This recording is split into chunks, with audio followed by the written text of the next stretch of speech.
आपका खाना पचता है या सड़ता है? चलिए जान लेते हैं। आपको सारी चीज़ें बताने से पहले थोड़ा ही समझ लीजिए कि हमारा पाचन किस प्रकार होता है, यानी कि हमारा खाया हुआ खाना किस प्रकार हमारे शरीर में ट्रेवल करता है। देखिए, जब हम खाना खाते हैं तो सबसे पहले हमारे मुंह में जाता है। मुंह में दांतों से चबाने के बाद मुंह में सलेवरी ग्लैंड सलाइवा छोड़ देती है, जिससे खाने का पाचन मुंह से ही शुरू हो जाता है। सलेवरी ग्लैंड जो लार खाने में छोड़ती हैं, वो खाने को पचने में बहुत मदद करती हैं। छोटे छोटे टुकड़ों में टूट कर खाना हमारी इसोफेगस यानी फूड पाइप से होते हुए हमारे पेट में जाता है। पेट में जाने के बाद पेट का एसिड खाने में मौजूद वायरस बैक्टीरिया को खत्म कर देता है और खाने को एक पेस्ट जैसा बनाकर हमारी आंतों में भेज देता है। छोटी आंत में जैसे ही खाना जाता है तो हमारा लीवर बाइल नामक जूस बनाता है, जो गोल ब्लेडर में स्टोर होता है। इससे फैट और प्रोटीन के डाइजेशन में मदद होती है। छोटी आंत में खाने को एब्जॉर्ब कर लिया जाता है और जो भी खाने से न्यूट्रिएंट्स मिलते हैं उन सबको छोटी आंत द्वारा ब्लड में मिक्स कर दिया जाता है। फिर ये पेस्ट बड़ी आंत में जाता है, जहाँ पानी को एब्जॉर्ब कर लिया जाता है और वेस्ट मटेरियल को बाहर कर दिया जाता है। ये सब शॉर्ट में मैंने आपको अपने डाइजेस्टिव सिस्टम के बारे में बता दिया है। देखिए, हम में से ज़्यादातर लोग ये जानते होंगे कि 80% बीमारियां हमारे पेट के ठीक ना होने से ही हमारे शरीर में आती है। पेट ही हमारे शरीर का इंजन है। अब इंजन स्ट्रांग होगा तो आप बड़ी से बड़ी बीमारी को चुटकियों में शरीर से भगा सकते हैं। देखिए, मैं आपको बड़े ही आसान भाषा में बताता हूँ। जैसे हम कोई स्वादिष्ट खाना देखते हैं या सूंघते हैं तो हमारे मुंह में लार आ जाती है। इसका कारण क्या है? कभी किसी ने जानने की कोशिश की? नहीं की। चलिए बताता हूँ। देखो, जब हम कोई टेस्टी चीज़ देखते हैं या सूंघते हैं तो हमारे सूंघने और देखने से हमारे ब्रेन को सिग्नल जाता है कि शरीर के अंदर अब कोई भोजन आने वाला है, जिससे बॉडी में डाइजेस्टिव ऑर्गन्स जो खाने को पचाते हैं वो तैयार हो जाते हैं, यानी खाना पचाने के लिए वो रेडी रहते हैं। जिससे सलेवरी ग्लैंड द्वारा मुंह में सलाइवा छोड़ दिया जाता है, जिसे हम लार कहते हैं, और पेट में ब्रेन द्वारा HCl एसिड रिलीज कर दिया जाता है। अब हम जब खाना खाते हैं तो भोजन लार के साथ मिलकर पेट में जाता है और पेट में HCl एसिड तैयार रहता है खाने को पचाने के लिए। ऐसे लीवर, गोल ब्लेडर, छोटी आंत, बड़ी आंत, ये सभी पेट के ऑर्गन्स पचाने के लिए रेडी रहते हैं और खाने को बड़े आराम से पचा लेते हैं। अब ये हुआ कैसे था? याद कीजिए, आंखों से देखने पर और नाक से सूंघने पर। अब जरा ध्यान से समझिए और सोचिए।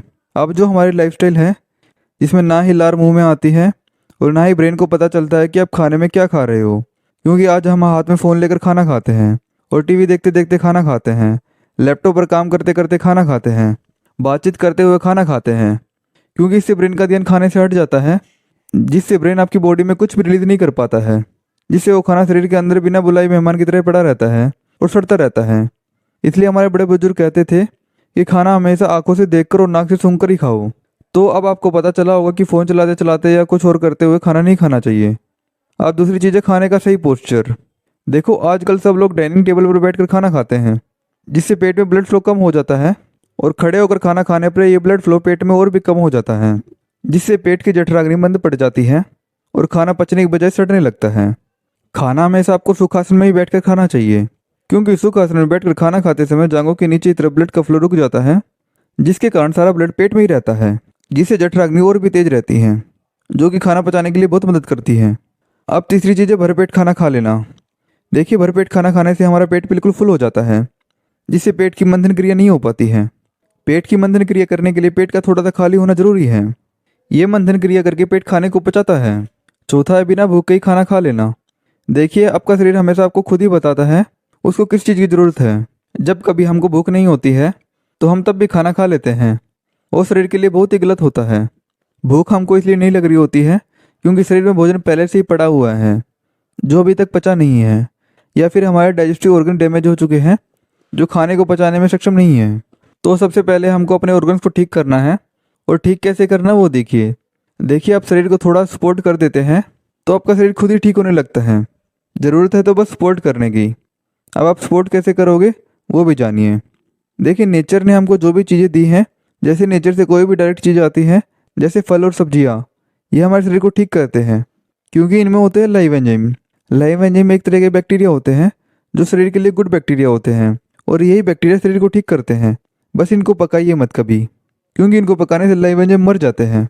अगर आपको ये बैक्टीरिया देखने हैं तो आप माइक्रोस्कोप की मदद से इनको देख सकते हैं। तो फल सब्जी बीमार पड़ने पर ज़्यादा खाते हो तो शरीर को उसको पचाने में बहुत कम मेहनत करनी पड़ती है, और पके हुए भोजन को पचाने में शरीर की बहुत ज़्यादा एनर्जी वेस्ट होती है। और फल और सब्जियों से जो आपको बैक्टीरिया मिलते हैं वो आपकी बॉडी को स्ट्रेंथ देने लगते हैं, क्योंकि जैसे ही बैक्टीरिया शरीर में बढ़ने लगेंगे तो शरीर की सभी बीमारी को ख़त्म करने लगेंगे, और शरीर से बैड बैक्टीरिया को ख़त्म करके शरीर को स्वस्थ बना देंगे। बीमारियाँ आती हैं तो इन बैड बैक्टीरिया की वजह से, और बीमारियाँ जाती है तो गुड बैक्टीरिया की वजह से। आप अपने शरीर के अंदर के गुड बैक्टीरिया को अपनी आर्मी कह सकते हैं।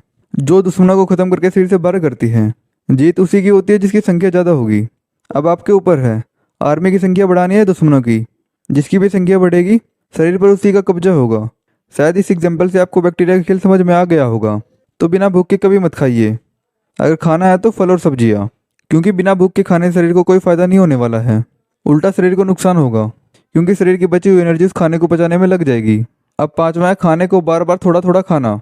बार बार थोड़ा थोड़ा खाना शरीर के लिए बेकार है। आजकल लोग अंग्रेजों की दिनचर्या फॉलो करने में लगे हैं। देखिए, थोड़ा थोड़ा खाना शरीर के लिए इसलिए बेकार होता है क्योंकि शरीर बार बार एसिल एसिड खाने को पचाने के लिए रिलीज नहीं करता है। वो बस शुरुआत में खाए हुए खाने के लिए एसिल एसिड रिलीज करता है, और जब तक वो पच ना जाए शरीर दोबारा एसिड रिलीज नहीं करेगा, जिससे दोबारा दोबारा खाए हुए खाने को शरीर ठीक से नहीं पचा पाता है, जिससे वो खाना सड़ता है। भारत के सभी लोगों को ये जानना जरूरी है कि जब सूरज उगता है तो सूर्योदय से 2.5 घंटे बाद तक पेट की जठराग्नि बहुत तेज होती है। यानी कि सुबह लगभग 7 बजे के आसपास सूरज उगता है तो करीबन 9:30 तक पेट की जठराग्नि तेज रहती है, जो खाने को बहुत ही बढ़िया तरीके से पचाती है। इसलिए सुबह का ब्रेकफास्ट हैवी होना चाहिए। पर अभी सभी लोग वेस्टर्न देशों को फॉलो कर रहे हैं, तो आप सभी सुबह चाय बिस्किट और हल्का नाश्ता करते हैं। और आप में से ही कुछ लोग बोलेंगे कि सुबह सुबह उनको हैवी नाश्ता पचता नहीं है। वो अब इसलिए नहीं पच रहा है क्योंकि आपने काफ़ी सालों से शरीर को ये आदत डाल दी है, जिससे हमारी बॉडी हैबिचुअल हो गई है। तो आप धीरे धीरे सुबह हैवी नाश्ता स्टार्ट कीजिए, जिससे बॉडी हैवी नाश्ते के लिए हैबिचुअल हो जाएगी। पेट की जठराग्नि सुबह 9:30 बजे तक तेज रहती है और फिर धीरे धीरे मंद होने लगती है। एग्जाम्पल के तौर पर सुबह जठराग्नि 100% रहती है तो दिन के समय 60% के आसपास हो जाती है, और शाम के समय 40% के आसपास हो जाती है, और रात के समय ये 15 से 20% तक ही रहती है। मतलब अब ये है कि सुबह का नाश्ता हैवी होना चाहिए। जैसे कि अगर आप सुबह 6 रोटी खाते हैं तो दिन में 4 रोटी खाइए और शाम में 2 रोटी खाइए, और रात में कुछ नहीं खाना है। उस टाइम आप दूध ले सकते हैं। तो आपको पेट का लगभग सारा सिस्टम समझ में आ गया होगा और पता चल गया होगा कि कब कैसे और क्या खाना है। अगर आपको इस वीडियो से ज़रा सी भी हेल्प मिली है तो वीडियो को लाइक करके चैनल को सब्सक्राइब जरूर कर दीजिएगा, और कमेंट करके बताइए कि आपको नेक्स्ट वीडियो किस टॉपिक पर चाहिए।